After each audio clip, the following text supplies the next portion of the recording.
John Stark, thanks for joining me. I've been looking forward to talking to you. Mr. Carton, good morning. All right, so you're always up to something, but most recently, there's been a lot of Stark out there, including last week, I think it was December 8th.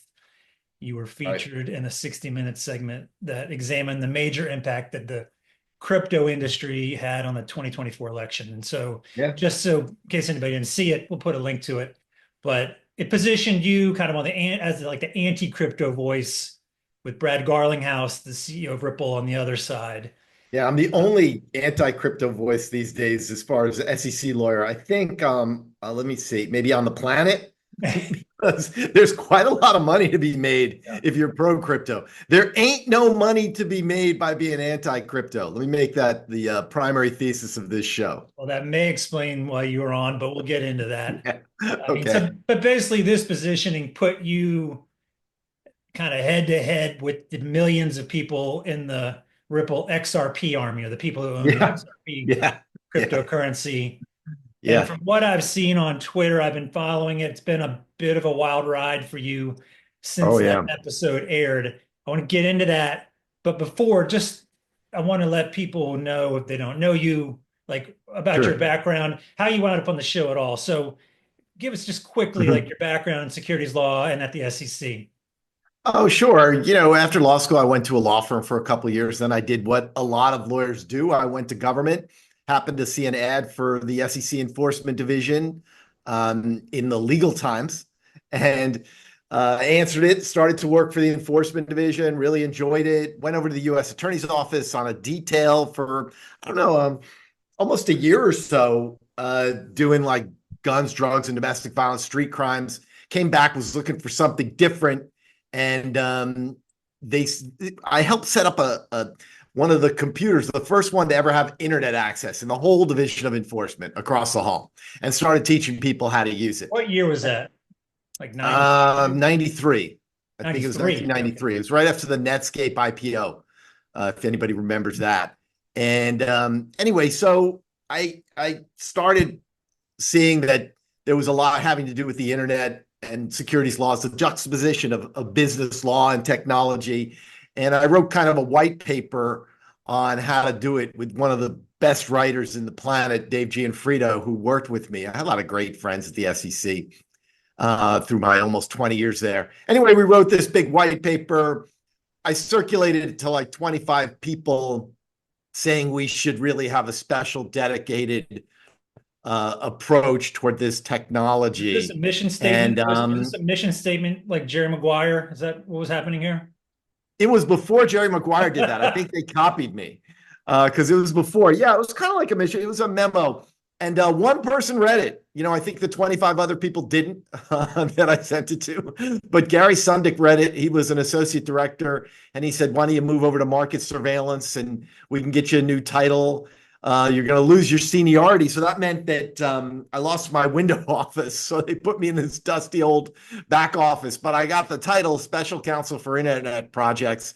And more importantly, I got the mission to just do technology related securities regulation. And I started teaching technology related securities regulation at Georgetown Law School, which I continued to do for about 15 years and then 5 more years on at Duke. So around 98, Dick Walker became director, and he said, we started doing more and more. And so I wrote another mission statement saying we should have a unit, the Office of Internet Enforcement. And it was approved. And Congress actually gave us enough money for 10 positions to get it started. And so I got it started and put together this amazing group of untouchables. And it was just like different types, like examiners, security specialists, technology specialists, always, just really a different sort of group. And they all came together. Some of them still work at the SEC to this day. Anyway, so that's how the Office of Internet Enforcement started in 98. And then it grew and grew and grew until I finally left there. And after I left, it was merged into the Office of Market Surveillance. And then it was reformed and recalibrated in the Office of Crypto and Cyber or whatever it is. But after that, I did 5 years where I led the efforts at Strauss Friedberg to do just data breach response matters and technology related law. So that's the short story. And then today, John Reed Star Consulting, that's your current gig. Oh yeah, so after right before right around the time that Strauss Friedberg got bought, I kind of cashed out and started my own firm, John Reed Star Consulting, which is a global conglomerate of one person, and we do all kinds of things, but mostly cyber, ransomware, and things like that. And then around 2017, when I was doing all these ransomware cases and they started growing, I realized that but for Bitcoin, there would be no ransomware. So I looked at it and I saw these initial coin offerings and all these things, and they all, to me, violated the securities laws. So I started writing about it, and then writing more and more on social media, and that's sort of how I got into it. And every day when we talk, I always say the same thing to you: I'm going to stop doing this. It makes no sense. It makes no money. It's No upside. annoys most people. So let's cut it out. And but kicking and dragging, even 60 Minutes. They called me like 5 times wanting me to do it. I wouldn't do it. Well, let's get into that. So, yeah, how does that even happen? Is it because you are the only person, the only anti-crypto person out there that they call you? Why were you on 60 Minutes? It's not because of like good looks and eloquence, okay? It's because, right, I'm really the only one out there who can state this without some sort of conflict of interest. I mean, it'd be crazy if you worked at a law firm to say anything anti-crypto. It's a huge cash cow for law firms. So, yeah, so they often come to me, and maybe because I've written probably over 100 articles. I had a column in Law 360 for a while, a column like you did in Compliance Week. So I've written quite a lot. I've spoken quite a lot. I've testified before Congress, before the House Financial Services Committee. I've been on CNBC a lot, just a lot of different things. So I think they found me elsewhere. And I always speak kind of bluntly about this stuff. I don't care. I have no stake in the game. I don't have any shorts, any longs. I don't have anything to do with anything with crypto. I think bluntly is an understatement, but yeah. so what's the process like? I mean, do they have a studio in DC? They fly to New York? How does that even work? Oh, so it was interesting. So they talked to me, the producers talked to me via Zoom for a couple hours. And I kept saying, I don't want to do this. I'm tired of it. The hate is just too much. And, but then my wife and you said, yeah, it's 60 Minutes. You should do it. It's Sorry. Cool. So what happens is there was only one day I could do it because I was doing some guest lecturing at Babson College, and I was judging a content. I had all this stuff going on for a week of sort of academics, and I had no time, and I was trying to get geared up for all that stuff. And they said, I said, this is only one day I could do this.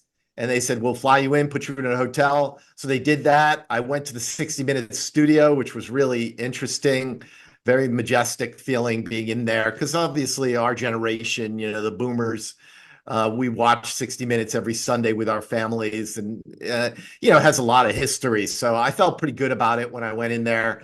And then they get in a studio and they make you up. They get rid of the dark circles and everything, and then they just talk to you for probably about 2 hours. They talk to me, and then I just wait and see what they cut and what they paste, and hope that it's going to be good. Sorry, did they tell you what they were going to ask you, or is it just like you were just taking on the questions as they came in? Nobody told me anything they would ask me. I had no notes. I just listened and talked and hoped that I didn't put my foot in my mouth. And there were 1 or 2 things I said when I was done. I was thinking, I hope they don't publish those. But they didn't. They did a good job. I can't say that they said anything that was they picked any pieces that I didn't like or whatever. I had no idea. The producers follow up with some fact checking. And that gives you some idea. And they asked me to provide a whole bunch of old photos from me at the SEC, which I did, and they didn't use any of those. Those were really fun to dig up. I had one like in my office in '91 when I just started there with my office mate, Kevin O'Hara. It was great. But no, that was about it. So then you just sit and wait, and then it comes on television, and I had no idea what the angle was, what it was going to be about, or anything. Did you think it was a fair presentation of what you had said? Yeah, absolutely. I mean, I stand behind everything I say. Right. I never go off the record with reporters or anything. I just say you can print anything I said. Yeah, the only thing I ask them is because, I grew up on Long Island. I'm always saying gonna and ain't and whatever. So I usually ask them to take that stuff out so I don't sound like a bonehead. So let's talk about what happened after the show aired. Some of the Yeah. stuff I've seen were a meme coin, the Stark meme coin got created in your honor. Yeah. Yeah. A TikTok with like 1 million views. Oh, Uh, that was insane. some threats that did not seem Yeah. pleasant at all, and a Right. million tweets. So tell me Right. about the fallout, the post 60 minutes. Well, I'm used to a certain degree. I've had some tweets while it was Twitter or some posts while it's X that have gotten over 1 million views. Some of them over 2 or 3 million views, and there's a lot of hate. And to be honest with you, Bruce, I get the hate. I mean, the things I'm saying are directly impacting the wallets of individuals who are trying to feed their families, who are being duped by this cult. But crypto turns victims into victimizers. So you get an incredible outrage. So I've had some threats over the years and lots of negativity and hate over the years. You kind of get used to it. My kids get a huge kick out of it. But 60, nothing prepared me for the level of hate and vitriol that came about after 60 minutes. And the threats got so bad that, eventually I had to call law enforcement and they came to my house and I played some of them, so some of them came via voicemail and they're pretty intense, they're pretty intense. And so got those taken care of because one of the things, look, I was an instructor at Quantico teaching in-services at the FBI Academy for 10 years. I spent the bulk of my 20 years, like every SEC enforcement attorney, conducting investigations. So I was able to figure out just about every single person that made a threat against me and put together my own little dossier on them and present that to law enforcement just because, I have no idea. There's no standard profile for these people. But I get it. Look, Bruce, I have a lot of good friends. One of my best friends in the world is Anthony Scaramucci, who's one of the biggest crypto enthusiasts, digital asset enthusiasts there is. He has multiple funds. He's become a mega, mega, mega millionaire from all this stuff. And Anthony and I, we've been buddies since we were 10 years old. How many friends do you have of 50 years? And so I would, I'd stand in front of a bus for Anthony. He's, again, one of the greatest guys you ever want to meet. His heart's in the right place. And so are a lot of people that own crypto. Their hearts are in the right places, and a lot of them are my friends. And I go on the spaces on Twitter sometimes, and I hold my own. And I let them come on whatever show I'm doing and speak their mind. And they believe in innovation. They believe this is something different than the computational blather that I describe it as. And I can't blame them for that. And like I said, it's admirable in some ways. In other ways, it's just people being duped like they have been for the last 200 years. So I sifted through some of the tweets going your way. Yeah. The XRP Army had a lot of thoughts, and Yeah. let me hit you with my top 5, and we'll get your response to these. Okay. Number one, these are probably in reverse order of Impact, relevance, impact, seriousness. But number one, nobody should listen to you, John, because you were at the SEC during Enron, Madoff, and WorldCom, and you didn't stop any of them. Defend yourself. They're right. I didn't. I wish I could have. That's a great point. But, back then I was only a staff attorney, so I didn't really have, control over those cases. Those were massive SEC failures. And as a result of Enron, HealthSouth, and WorldCom, and all the rest that went on during that time, they created the PCAOB. So, I get it. The SEC has screwed up sometimes, but it's not my fault. So you can look at my track record. You deny responsibility on the record here for Madoff, Enron, and WorldCom. Yeah, it's true. Yeah, all right. Absolutely. Just wanted to know. Next. All right. You say and said on the program, crypto is a scourge. It has no utility. It's only used for crime or speculation. Right. But if that's true, then why did the SEC approve the Bitcoin ETF? That's a great question. They should never have approved the Bitcoin ETF. That's why I have mixed feelings about Gary Gensler. He did incredible things when it came to crypto, just like Clayton did. And as a Republican, Jay Clayton brought about 80 cases, including the Ripple case. So this wasn't really a partisan issue until, big crypto kind of made it that way. And it became one and allowed them to execute this brilliant strategy of buying the election. And so, he should never have approved the Bitcoin spot ETF. He should have gone along with the two other Democratic commissioners. There were lots of good reasons. Remember, the court in that case, it wasn't like a bad rule under the Administrative Procedures Act that didn't follow the cost-benefit analysis that they were supposed to follow. Okay, so it wasn't the court striking down a rule because the Administrative Procedures Act requires the SEC to conduct a cost-benefit analysis, and the SEC didn't. So the rule struck down. No, it was that the SEC had been inconsistent, and as a result, the court said the SEC needed to go back to the drawing table, essentially. But that didn't mean anything. It didn't mean that they had to approve the ETF. In fact, the Coinbase Binance cases had not even been filed when they disapproved the first Bitcoin spot ETF. So that was the biggest mistake the SEC made. It was completely inconsistent. When in the history, Bruce, you're an SEC historian, just like I am. When in history has an SEC chair gone against the two members of their party and voted to approve something? How about never? I don't know. He really went rogue, and it was the worst thing he could have done. It was a massive mistake. Number 3. Okay. You say crypto. Yeah, wait, Bruce, you did not provide me with any of these beforehand, any question beforehand. So I knew it would be more fun if I did not. It's a lot more fun. I'm glad you didn't. So go ahead. What do you got? You say crypto has no utility, but John, what about stable coins, NFTs, and the ever famous use of blockchain at the DMV? Okay, blockchain is the biggest piece of bunk ever. Okay, it's a technology that's been around for, 17, 18, 19 years now. It's a spreadsheet. It's an append-only, glorified, immutable spreadsheet. That's nothing. Remember, the iPhone was one of the most revolutionary things. If it went away tomorrow, we would all be in bad shape. The internet, an incredible revolution. If it went away tomorrow, we'd be in bad shape. The cloud, an incredible revolution. Went away tomorrow, we would be in bad shape. You can go on and on. And these are very easy things to understand, okay? To understand that when it comes to crypto and a blockchain, there's no there.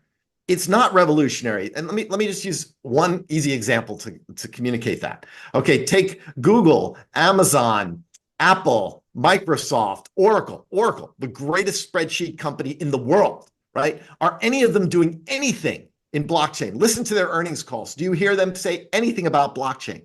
Bruce, if blockchain went away tomorrow, you would not care. There would be no impact on you whatsoever. So the fact that every year there's some stupid project that someone's going to do regarding blockchain and it fails. They fail one after the other. I wrote a lengthy article about this. All you have to do is read the concern.tech letter. You can find on concern.tech, where Stephen Deal, a technologist, got together with close to, I think they're up to almost 2,000 technologists from all the greatest technology companies. And they explain that this technology is nonsense. You want to use a private blockchain in your back office to help you with financial transactions, have at it. But it is not the financial panacea that people claim it is. And it's so funny to listen to because it's always like, it's going to cure cancer. It's not. I mean, just use your brain cells to analyze this, and this pie in the sky, FOMO will go away.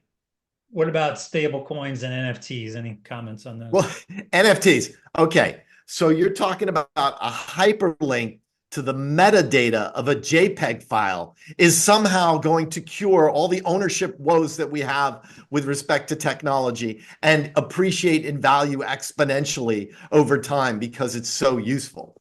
I mean, that is the dumbest thing. Talk about a pet rock. NFTs are non-fungible tokens are the most ridiculous example of all of that. So that to me, again, is just so absurd.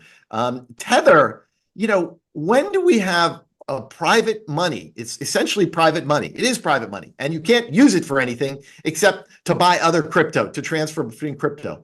And Tether keeps saying over and over again that we're going to someday get to an audit, but these entities are not inspected, they're not audited, they're not examined, they have no net capital requirements. There's nothing. We have no idea what's going on with Tether. Yet it's this multi-billion-dollar enterprise that's formed the backbone of the cryptocurrency ecosystem, and we have no idea what's going on there. And they say their reserves are tied into U.S. treasuries and whatnot, but there's never been an audit of those reserves. Why has there never? Look, Bruce, you or me could conduct that audit with blindfolded.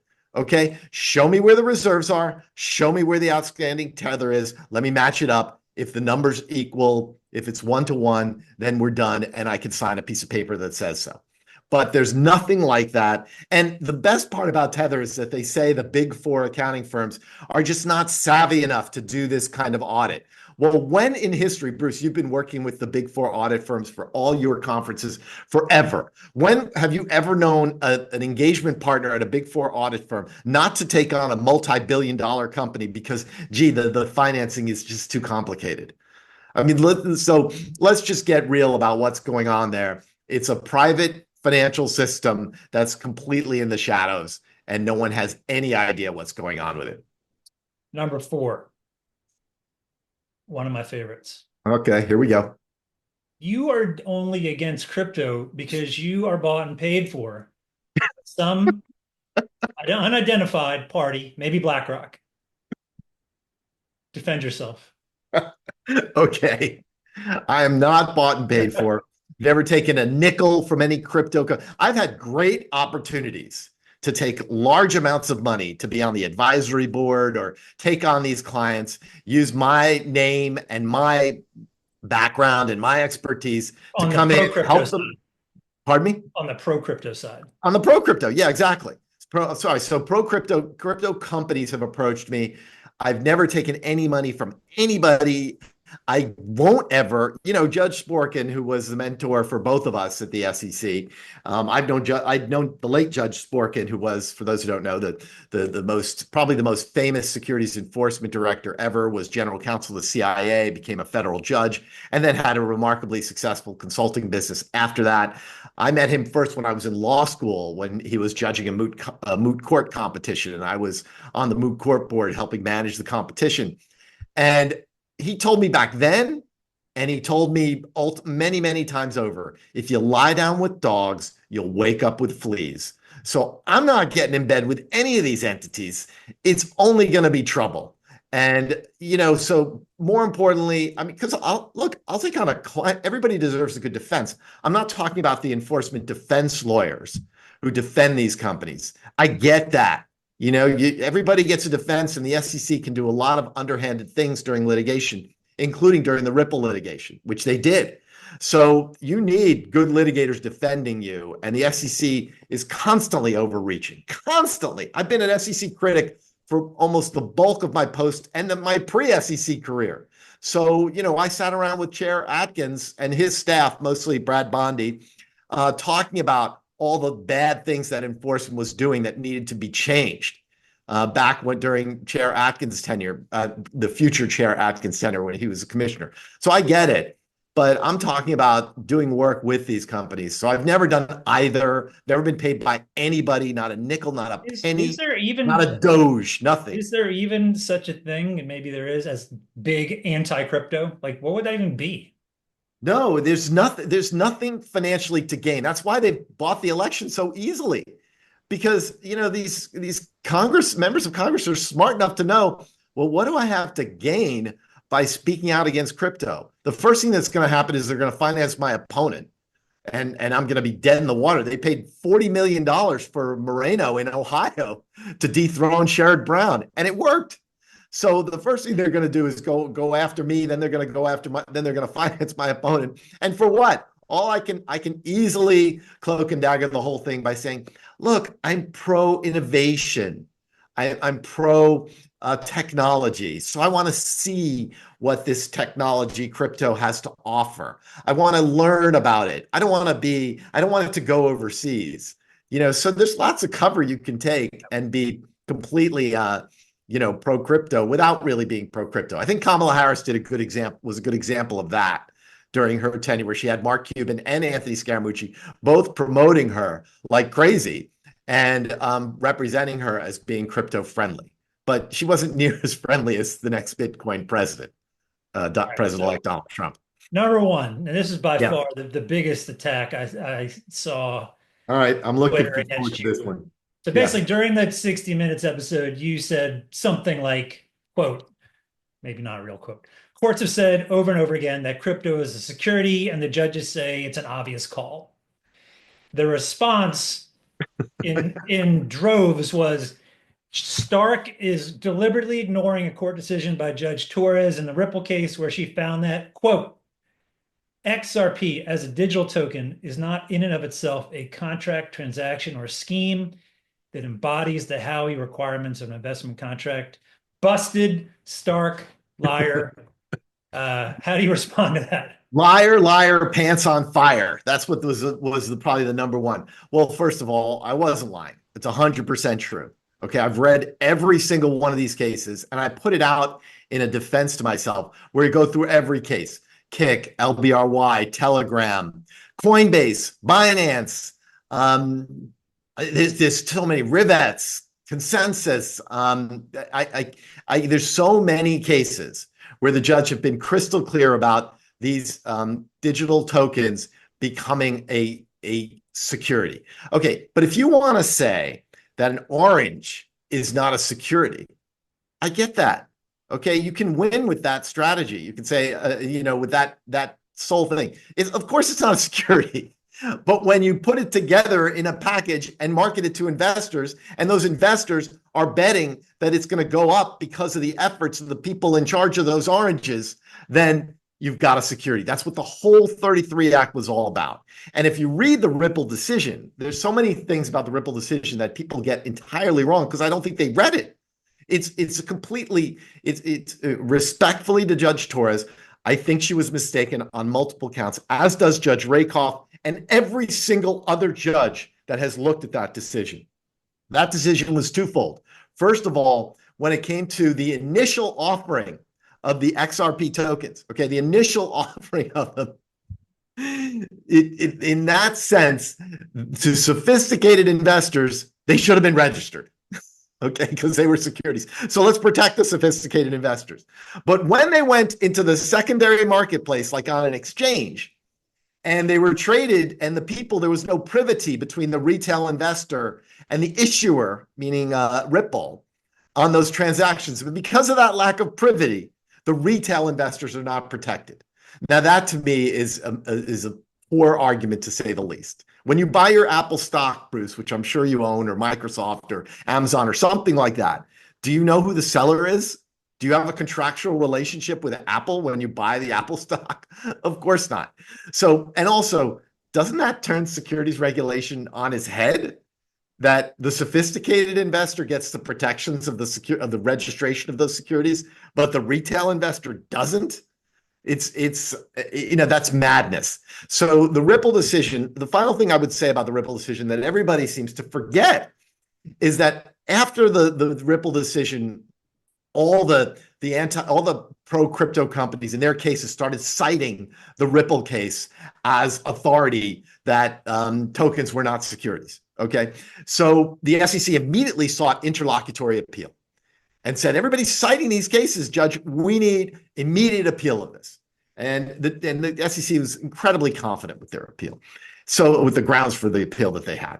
And the judge said, no, SEC, you don't get interlocutory appeal, meaning you don't get to stop this proceeding and appeal this because this decision lacks any precedential value. In fact, it can never be used as precedent unless the circumstances are exactly the same.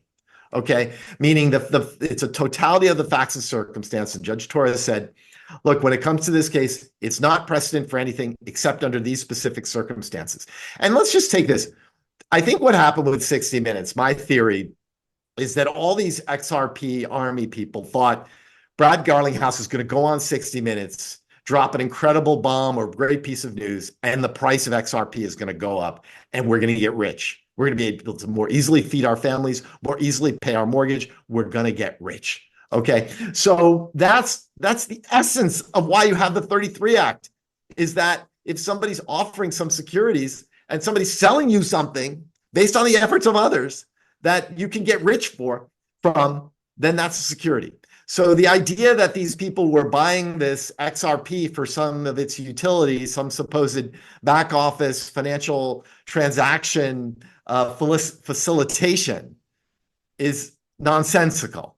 They're buying it because they hope it will go up. And I don't blame them. They're buying something, they want to get rich. They want to do better in life. They want to do better for their families. And that's why they were watching 60 Minutes. So Ripple was able to do something remarkable here.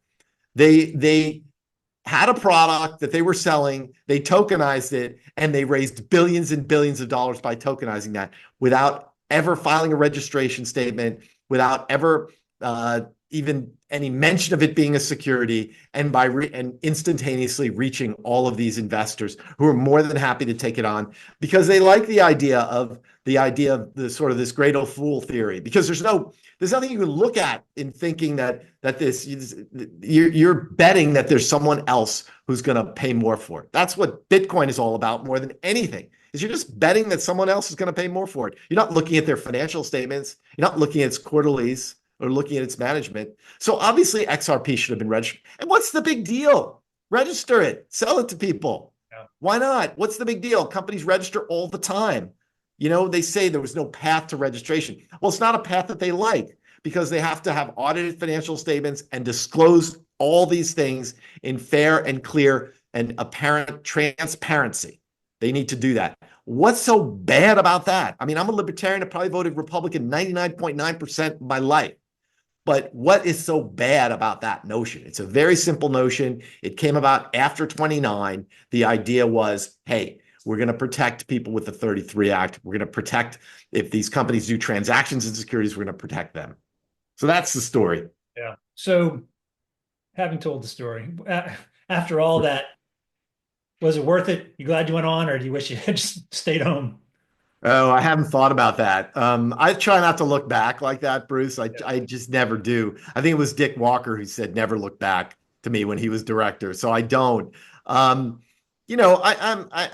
don't really have many regrets at all, ever. So I did it. It was an informed decision, and I'm stuck in this chaotic morass of hate, and I'll get out of it sooner or later. I mean, I keep trying to get out of it, but just every time with 60 Minutes, every time I thought I was out, they pulled me back in. So there's nothing I can do. I can't resist. I mean, who else is going to speak truth to power in these circumstances, really? The idea, my father used to say, learn, earn, return. That's how your life goes. And I'm in the return phase. And, there's a group of us. There are other people, not former SEC lawyers, but other people who have really spoken out against crypto and testified and done things like I've done. And it's the same general notion. Nobody's getting rich from it. It's that, hey, we're here to speak truth to power, and that's the way it goes. I want to ask you about another thing. Another interesting post you had earlier this month that came right after Chair Gensler named a new chief of litigation, and he also named two new co-chiefs of the Enforcement Crypto Unit. I thought you had an interesting take. You wrote something like the Chair Gensler pulls off the first reverse Saturday Night Massacre. Yeah. And I didn't hear anybody else talking about those moves. And I'm curious if you could kind of explain what you meant by that and why you thought it was extraordinary. Well, it was extraordinary. Okay, we're in a lame duck phase. And as passionate as I am about the lack of utility and the fact that of crypto and the fact that it is a scourge and the dire externalities that it brings about, like ransomware and terrorism and drug dealing and money laundering, all these crimes, that this epic crypto crime wave that we're right in the middle of. And that's not hyperbole. It's all in government reports and meetings that I've had with the FBI, DOJ, and otherwise. So I believe very strongly in all of that. But I also believe that when it comes to an election, when someone gets elected, like Donald Trump did, President-elect Donald Trump or President Donald Trump, however you want to call him, he was elected with a mandate. And that mandate was very clear. He was going to be the first crypto president. And his vice president, I think one of his biggest financial holdings is crypto. And he spoke at the Bitcoin conference. Right. So he couldn't have been more clear about what he felt about crypto. Whether people voted because of that or not, I don't know. Who can tell? But he was very clear of it. And he's allowed to keep his promises. In fact, he should be applauded for keeping his promises. And one of his promises is to shut down the SEC's crypto enforcement program. And that's clear as day. And what Gary Gensler did during this lame duck period is he promoted three of the best crypto enforcement lawyers on the planet. Actually, I would just say three of the best lawyers on the planet. The chief of the litigation unit that he made is the most brilliant writer. These are winning lawyers. These are spectacularly successful lawyers. He took them all. He put two new people in charge of the crypto unit, which obviously Chair Atkins is going to either disband, move about, reassign, or something. And he made the head of the litigation unit the person who's been running and quarterbacking successfully all the SEC litigation. No one in the history of the SEC has had as many victories as the current chief of the office of the litigation unit and the new chiefs. I mean, nobody. I was there for almost 20 years. I have 1/10, and I pretty much won everything that I ever brought. Not our team ever brought. I mean, we did. I don't think we ever lost anything, but it pales in comparison to the number of victories. And if you read these briefs, these small team of lawyers at the SEC have done an incredible job against some of the biggest law firms on the planet and the best legal minds on the planet who have spent tens and tens and tens of millions defending these crypto firms, losing time and time again, every single time losing. So what Chair Gensler did was he decided to promote all these people after he was told that he lost and during this lame duck phase. And that's not just bad form. That's like the deep states type of stuff. And I'll bet my bottom dollar that all three of these people probably would have rather not taken the promotion at that time, but they just were caught between a rock and a hard place. Do I not take an SEC promotion? Who in history hasn't done that? You know, there's only a few of us who've turned down SEC promotions. It's not an easy thing to do. So, he put these people in place, and that's going to create real conflict for Chair Atkins when Paul Atkins becomes chair. Because anybody who's worked for Paul Atkins, and I worked for him during the entirety of his tenure when both Hester Peirce and Mark Ueda were his legal assistants. So he's got the most powerful block. I mean, you know what it's like with these legal assistants of commissioners. They're like family to you. They are, every gathering I ever went to that pertained to Commissioner Atkins, his legal assistants were there at their homes, wherever. They were there. They are like your family. You mentor them forever. So he's got a voting block that is unprecedented in government history. I mean, imagining having some of your best friends in the world and relatives as your fellow SEC commissioners. That's what Chair Atkins has. But on the other hand, anyone who's ever worked with Paul Atkins will tell you this unqualified, that he is a remarkable gentleman, that he cares a lot about the SEC. He worked for the SEC for, I think, almost 15 years, both for Breeden and for Levitt, former Chair Breeden, former Chair Levitt, as one of their staff people. He was a fantastic commissioner. He was often not really in the minority, but he was always had that sort of libertarian voice that sometimes I disagree with, but the man knows how to disagree without being disagreeable. And every interaction any staff member has ever had with him, including myself, has been incredibly positive, where they really feel special at the end of talking to him. He has ultimate respect for SEC staff. So what's he going to do with these three remarkable SEC lawyers that Gensler just threw in there as a last-ditch attempt to sort of keep his power, which is really, really not just bad form. Again, that's deep state kind of stuff that I don't subscribe to this deep state mentality, but I've seen it. And now everyone in the world is seeing it. So what's Chair Atkins going to do with these three remarkable SEC lawyers when he looks at the SEC investigations, the SEC litigation, the SEC rulemaking, and the SEC appeals that relate to crypto? Well, with the investigations relating to crypto, how's he going to manage that? I mean, I have thoughts about how he's going to do all four, but he's got to deal with, he might have to put his own he's going to put his own director of enforcement in, who might want their own head of litigation. And is he going to shove all these brilliant lawyers aside? Are they going to leave on their own volition? If I were them, I would leave. Oh my God, it's time to go. The next 4 years, the SEC is going to be grinding to a screeching halt on every level, especially crypto. And it's not going to change the big crypto. The fair shake has already earmarked $78 million for the midterms. And I think they just added another 50 million to that pot. They expect a couple hundred more million added to that pot by the time the midterms come around. So these guys own the election and they own the SEC. And that's what the 60 Minutes program was about. And there's another one by Patrick Boyle. I would encourage everyone to watch it on YouTube, where he talks about just how successful this big crypto cartel is. And, you got to hand it to them. And they won. Hey, you win some, you lose some. They won here. So step aside, let them take the helm. You might not like it. I don't like it. But, what are you going to do? You got to respect elections. And, but, obviously Chair Gensler doesn't want to do that. And that's a bad way to go out. It's just bad way to go out. So whatever. All right, John Stark, really appreciate your time. Interesting conversation. Thank you. All right. Good luck with Enforcement Overtime. It's going to be the biggest podcast in the history of the world. So, so happy to be here with you. Take care now.